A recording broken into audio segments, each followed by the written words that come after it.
आप सभी एक बार थोड़ा सोच के देखिए कि 21 साल उम्र क्या होती है। 21 साल इस उम्र में आप भी रहे हैं, मैं भी रहा हूं। इस उम्र में केवल हम अपने बारे में ज्यादा सोचते हैं। लाइफ का कोई पर्पस क्लियर नहीं होता है। हम नए दोस्त बनाते हैं, लाइफ को एंजॉय करते हैं और खुश रहते हैं। पर मात्र 21 साल की उम्र में भारत माता के कैसे वीर सपूत जिन्होंने अपने आप को भारत माता की रक्षा के लिए न्यौछावर कर दिया। मात्र 21 साल। उनके पास मौका था कि जंग के मैदान से वो अपने टैंक को छोड़ के जा सकते थे। जब कमांड आता है कि अपने टैंक को छोड़ के चले जाओ बिकॉज तुम्हारे टैंक में आग लग चुकी है और तुम ऑलरेडी बहुत ज्यादा घायल हो चुके हो, तब वो कहते कि मैं अपने टैंक को छोड़कर नहीं जाऊंगा बिकॉज मेरी मेन गन अभी भी काम कर रही है। भारत माता के वीर सपूत, भारत के अभिमन्यु, जिन्होंने जंग के मैदान को नहीं छोड़ा, अंतिम सांस तक लड़ते रहे। जी हां, यहां पर मैं बात कर रहा हूं सेकंड लेफ्टिनेंट अरुण खेत्रपाल जी की, जिन्हें मरणोपरांत परमवीर चक्र से नवाजा गया। जय everyone, I am Prathamesh Ranjani और मैं आप सभी का डिफेंस के इस अमेजिंग प्लेटफॉर्म के ऊपर बहुत बहुत बहुत स्वागत करता हूं। देखिए, कहा जाता है ना कि अगर पराक्रम दिखाना है तो उम्र की कोई सीमा यहां पर नहीं होती। मात्र 21 साल, आप सोचिए 21 साल सबसे कम उम्र होती, बहुत कम एज होती 21 साल। उस उम्र में यह जज्बा होना कि मैं अपने आप को नौछावर कर सकता हूं पर मैं देश के ऊपर आंच नहीं आने दूंगा, अपने आप में बहुत बड़ी बात है। आज हम सेकंड लेफ्टिनेंट अरुण खेत्रपाल जी के जीवन के बारे में बात करेंगे, कुछ ऐसे पहलुओं के बारे में बात करेंगे जिनके बारे में बहुत ज्यादा जानकारी लोगों को होती नहीं है। देखिए, अरुण खेत्रपाल जी का जन्म 1950 के अंदर पुणे के अंदर होता है और अरुण खेत्रपाल जी अपनी पीढ़ी के चौथे फौजी हैं। जी हां, इनके परदादा, दादा और इनके पिताजी भी फौजी थे। इनके पिताजी एमएल खेत्रपाल, जो कि ब्रिगेडियर, एक बहुत बड़ी रैंक के ऊपर थे। और शुरुआत से परिवार का माहौल ही ऐसा रहा। उनके साथ उनके छोटे भाई मुकेश खेत्रपाल भी थे। पर पिताजी चाहते थे कि अरुण आईआईटी ज्वाइन करे। शुरुआत से था कि अरुण को आईआईटी के अंदर भेजना और मुकेश आर्मी के अंदर जाएंगे। पर जैसे जैसे समय बीतता गया तो राजस्थान के अंदर, जहां से मैं आता हूं, वहां पर एक कहावत कही जाती है कि पूत के पैल पालने में ही दिख जाते हैं, कि बच्चा कैसा बनेगा आगे जाके उसके बचपन से ही वो आपको दिखना शुरू हो जाता है। और सेम चीज अरुण के साथ भी थी। जब पिताजी बाहर जाते थे, अरुण पिताजी के यूनिफॉर्म को पहन लेते, अपने आप को कांच में देखते, तो आर्मी के प्रति उनका लगाव धीरे धीरे लगातार बढ़ता जा रहा था। और पिताजी चाहते थे कि अरुण आईआईटी क्लियर करे। अरुण आईआईटी का एग्जामिनेशन देते और क्लियर भी कर लेते हैं। उनके लिए कोई बहुत बड़ी बात यहां पर नहीं थी। पर एक दिन अरुण अपनी मां से कहते कि मां, मैं आर्मी ज्वाइन करना चाहता हूं। मां ये बात पिताजी को बताती। पिताजी थोड़ा गुस्सा, क्योंकि पिताजी ने कहा था कि देखिए, तुम आईआईटी ज्वाइन करोगे और मुकेश आर्मी ज्वाइन करेगा। 5 से 6 दिन डाइनिंग टेबल के ऊपर जब खाना आता है, परिवार साथ में बैठता है, तो अरुण चुपचाप बैठे रहते। पिताजी जानते, परिवार जानते कि अरुण चुपचाप यहां पर क्यों है। अरुण बार बार पूछते कि क्या मैं एनडीए ज्वाइन कर लूं। शुरुआत में पिताजी मना करते हैं, पर बाद में पिताजी समझ जाते कि अरुण नहीं मानेंगे और अरुण एनडीए ज्वाइन कर लेते और उसके लिए पिताजी राजी होते हैं। उसके बाद अरुण एनडीए का 38th कोर्स ज्वाइन करते हैं। सोचिएगा कि उनकी उम्र मात्र 17 साल। 17 साल की उम्र कोई बहुत ज्यादा नहीं होती। मात्र 17 साल में एनडीए ज्वाइन कर लेते हैं वो। एनडी ज्वाइन करने के बाद भी अपना बेस्ट देना वहां पर नहीं भूलते हैं और स्क्वाड्रन कैडेट कैप्टन बनते हैं, अपनी पराक्रम से, अपने शौर्य से, अपने बल से और अपने आत्मरक्षा के समर्पण से। एनडी ज्वाइन करने के बाद भी आप सोचिएगा कि बहुत मेहनत वहां पर अरुण करते हैं और एनडीए के अंदर वो स्क्वाड्रन कैडेट कैप्टन के पद को हासिल करते हैं, जिसे आप बेस्ट कैडेट भी कह सकते हैं। आप सोचिए, इतनी मेहनत वहां पर वो करते हैं और 3 साल एनडीए के अंदर ऐसे ही बीत जाते हैं। उसके बाद अरुण ज्वाइन करते हैं इंडियन मिलिट्री एकेडमी। आई में ज्वाइन करने के बाद 1 साल की ट्रेनिंग तकरीबन आई के अंदर होती है और उसके बाद अरुण ज्वाइन करते हैं 17 पुणे हॉर्स। 17 पूना हॉर्स जो अरुण की रेजिमेंट थी। अब आपने शायद एक सेरेमनी के बारे में सुना होगा जिसे डाइनिंग इन सेरेमनी कहा जाता है। डाइनिंग इन सेरेमनी के दौरान आप ड्रिंक्स को टोस्ट करते हैं। अब अरुण वहां पर ड्रिंक को टोस्ट करते हैं लेफ्टिनेंट कर्नल तारापोर के नाम से, जिन्होंने 1965 के वॉर में परमवीर चक्र जीता था। उसके बाद अरुण उसी डाइनिंग इन सेरेमनी के अंदर एक बहुत बड़ी बात कहते हैं। अरुण कहते हैं कि अगला परमवीर चक्र अपनी रेजिमेंट के लिए मैं लेकर आऊंगा। उस टाइम पर तो सारे अधिकारियों को लगा कि एक यंग ऑफिसर अपने मन की बात कर रहा है और बड़े जोश के अंदर ये बात कर रहा है। बट किसको पता था कि आगे जाकर ये बात सच हो जाएगी। और इसी तरीके से अरुण की ट्रेनिंग शुरू हो जाती। अब अरुण खेत्रपाल जो है, अरुण आप देखिएगा कि ये यंग ऑफिसर्स कोर्स के लिए अहमदनगर में जाते हैं।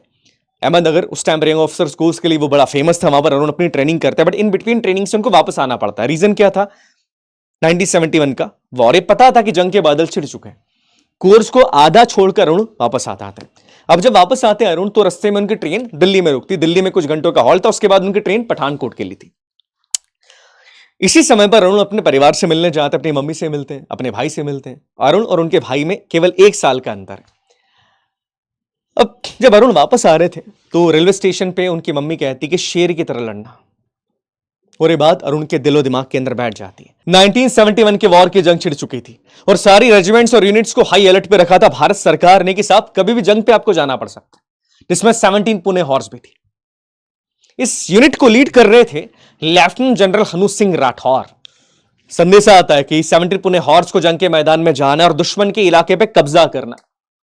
सारे लोग बड़े खुश, बड़े उत्साहित और तैयार थे जंग के मैदान में जाने के लिए।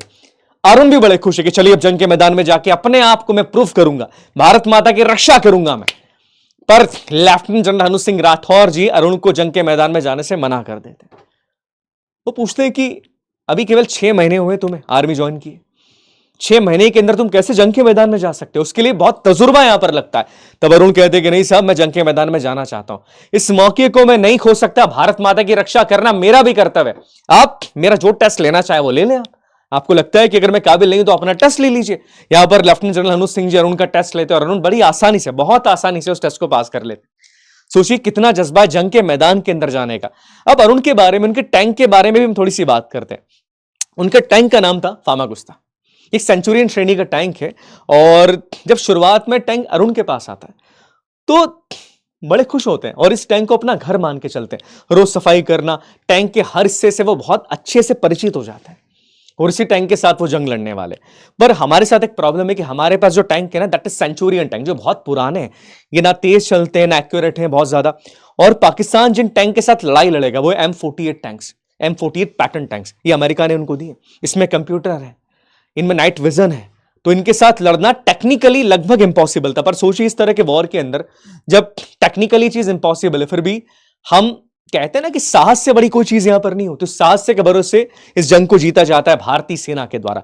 अब जंग के मैदान के बारे में हम बात कर लीजिए, जिस बैटल के बारे में हम बात कर रहे हैं, उस बैटल को 1971 की सबसे भीषण बैटल के तौर पे देखा जाता है। सबसे बड़ी टैंक बैटल है जहां पर भारतीय सेना ने, आप सोचिएगा कि हमारे इतने टैंक के बारे में हम बात करें कि कैसे टैंक्स हमारे, कोई बड़ी खास बात हमारे टैंक्स के अंदर नहीं, और पाकिस्तान के पास कैसा टैंक है, फिर भी पाकिस्तान के 50 से ज्यादा टैंक्स को हमने तबाह कर दिया इस बैटल के अंदर।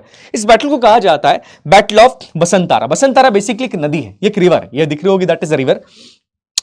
ये रिवर इतनी इंपॉर्टेंट है, अगर इस रिवर के आसपास के एरिया पे कब्जा कर लिया जाए उस समय के हिसाब से, तो भारत से पंजाब और जम्मू कश्मीर को आप कनेक्टिविटी को खत्म कर देंगे। राशन पानी कनेक्टिविटी सब खत्म कर दी जा सकती है। इसीलिए 17 पुणे हॉर्स, इसके साथ 47 इन्फेंट्री को भेजा जाता है कि आप जाइए और इस इलाके पे अपना कब्जा कीजिए, बिकॉज कम्युनिकेशन के लिए, कनेक्शन के लिए इलाका सबसे ज्यादा इंपॉर्टेंट है। अब 47 इन्फेंट्री इस इलाके के अंदर धीरे धीरे पेनिट्रेट करना शुरू करती है। पेनिट्रेट करने का एक तरीका होता है जिसे कहा जाता है ब्रिज हेड बना के अंदर जाना। ब्रिज हेड का मतलब क्या होता है? नॉर्मली हमको लगता है कि साहब ब्रिज हेड का मतलब होगा कि केवल ब्रिज बना के आगे निकल जाना। जी हाँ, इसका मतलब ब्रिज बनाना भी होता है, पर इसका मतलब एक ये भी होता है कि दुश्मन के इलाके में टैंक्स के लिए रास्ता आप सेव कर देते हैं। अब 15 दिसंबर तक ये लोग काफी आगे पहुंच गए, बट ये देखते कि नदी के किनारे पर सारी जगह पर माइंस बिछी हुई है और टैंक इन माइंस पे नहीं चल सकते। माइंस के लिए अब क्या किया जाए, तो इन माइंस को हटाने का काम शुरू किया जाता है। तकरीबन आप देखेंगे कि आधी माइंस को हटा दिया जाता है, बट तभी पाकिस्तान के टैंक्स अटैक करना शुरू कर देते हैं। वो कोहरे का फायदा उठाते हैं, धुंध का फायदा उठाते हैं और धीरे धीरे अटैक करना शुरू कर देते हैं। और 16 दिसंबर 1971 ये वो दिन था जब इस वॉर की एक भीषण शुरुआत होती है। शुरुआत में आप देखेंगे हमारे कई सारे टैंक्स तबाह हो जाते हैं। आप समझिएगा टेक्निकली हम लोग उनसे काफी पीछे हैं, पर इनके जो M48 टैंक्स है ना, उसकी एक कमजोरी, इनका जो साइड वाला पैनल है या साइड का हिस्सा, वो बड़ा कमजोर होता था। इसके बारे में बहुत कम लोग जानते थे, पर अरुण खेत्रपाल इस बारे में जानते हैं। अब अरुण खेत्रपाल, जब मैं बात कर रहा हूं तो यहां पर उनकी पूरी रेजिमेंट को इस एरिया की सुरक्षा के लिए 2 यूनिट्स के अंदर डिवाइड कर दिया गया था और एक यूनिट को लीड कर रहे थे अरुण खेत्रपाल जी। जब पहली यूनिट अरुण खेत्रपाल जी की जाती है आगे, पर दुश्मन उनकी यूनिट को लगभग नेस्तो नाबूद कर देता है। कई सारे टैंक भारतीय सेना के तबाह कर दिए जाते हैं। तब एक कॉल भेजा जाता है अरुण खेत्रपाल जी को कि आओ और हमें बचाओ, बिकॉज यहां हमें तुम्हारी जरूरत है। उसके बाद अरुण खेत्रपाल जी अपने साथ 2 और टैंक लेकर जाते हैं। देखिए टैंक्स कई सारे हैं, पर समस्या यह है कि उनके टैंक्स का सामना करना हमारे लिए काफी मुश्किल है। इन 2 टैंक्स में से भी एक टैंक डायरेक्टली दुश्मन तबाह कर देता है और एक टैंक की गन जाम हो जाती है। दैट मींस अब जंग के मैदान में केवल अरुण खेत्रपाल जी का टैंक बचा है। अरुण खेत्रपाल जी भारत माता के ऐसे वीर सपूत जो अब तक उनके 4 टैंक्स को तबाह कर चुके थे दुश्मन के। सोचिए कितनी बड़ी बात है। उनका टैंक एडवांस नहीं है, पर दुश्मन के 4 टैंक को अकेले तबाह कर दिया उन्होंने, पर एक टैंक अभी भी बाकी था और यह फाइनल पल था जिंदगी और मौत का।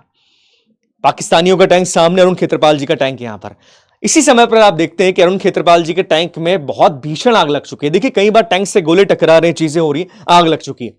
उन्हें कॉल आता है ट्रांसमीटर से कि अरुण अपने टैंक को छोड़ के चले जाओ, तुम्हारे टैंक के अंदर आग लग चुकी है, अब इस टैंक के साथ लड़ना लगभग नामुमकिन है। तब अरुण खेत्रपाल जी क्या कहते हैं? No sir, I will not abandon my tank, my gun is still working.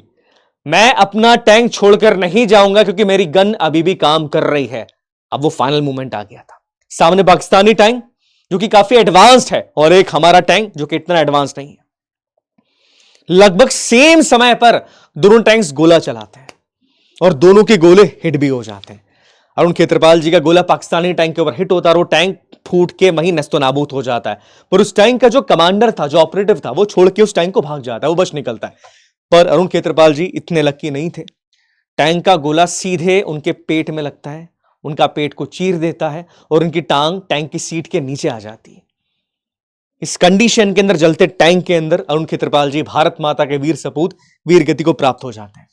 आप सोचिए कितना मुश्किल रहा होगा उस समय पर इस बारे में बात करना, सोचना, और उन लोगों के लिए कि मात्र 21 साल की उम्र में एक व्यक्ति पीछे हटने के लिए तैयार नहीं है, बिकॉज भारत माता और देश की रक्षा करना उनका सबसे परम कर्तव्य था।